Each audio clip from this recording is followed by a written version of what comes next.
नमस्कार मित्रांनो, आज मी तुम्हाला महिला दिनानिमित्त सामाजिक आणि शिक्षण क्षेत्रातील 10 महान महिलांविषयी माहिती सांगणार आहे. चला तर मग सुरुवात करूया. सावित्रीबाई फुले. सावित्रीबाई फुले या भारतातील पहिल्या महिला शिक्षिका होत्या. 1848 साली पुण्यात त्यांनी मुलींसाठी पहिली शाळा सुरू केली. त्या काळात मुलींना शिकण्याची परवानगी नव्हती. शाळेत जाताना लोक त्यांच्यावर दगड, चिखल फेकायचे, पण त्यांनी हार मानली नाही. त्यांनी स्त्री शिक्षणाचा पाया घातला. फातिमा शेख.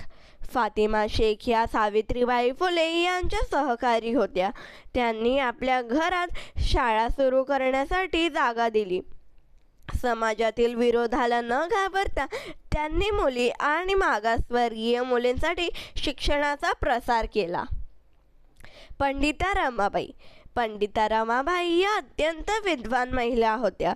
त्यांनी विधवा आणि गरजू महिलांसाठी शारदा सदनसारख्या संस्था स्थापन केल्या. महिलांना स्वाभिमानाने जगता यावे यासाठी त्यांनी शिक्षण आणि पुनर्वसनाची व्यवस्था केली. रमाबाई रानडे. रमाबाई रानडे यांनी महिलांच्या साक्षरतेसाठी आणि स्वावलंबनासाठी सेवा सदन संस्था सुरू केली. त्यांनी महिलांना शिवणकाम, वाचन, लेखन यासारख्या कौशल्यांचे प्रशिक्षण दिले. आनंदीबाई जोशी. आनंदीबाई जोशी या भारतातील पहिल्या महिला डॉक्टर होत्या. त्यांनी अमेरिकेत जाऊन वैद्यकीय शिक्षण घेतले. त्या काळात परदेशात जाणे खूप कठीण होते, पण त्यांनी धैर्य दाखवले आणि महिलांसाठी प्रेरणा ठरल्या. हंसा मेहता. हंसा मेहता या शिक्षणतज्ज्ञ आणि समाजसुधारक होत्या. त्यांनी शैक्षणिक सुधारणा आणि महिलांच्या समान हक्कासाठी काम केले. त्या भारतीय संविधान तयार करताना देखील सहभागी होते. दुर्गाबाई देशमुख. दुर्गाबाई देशमुख यांनी स्वातंत्र्य चळवळीत सहभाग घेतला. त्यांनी महिलांच्या शिक्षणासाठी आणि समाजसेवेसाठी अनेक संस्था सुरू केल्या. कमलादेवी चट्टोपाध्याय. कमलादेवी चट्टोपाध्याय यांनी महिलांच्या सक्षमीकरणासाठी काम केले.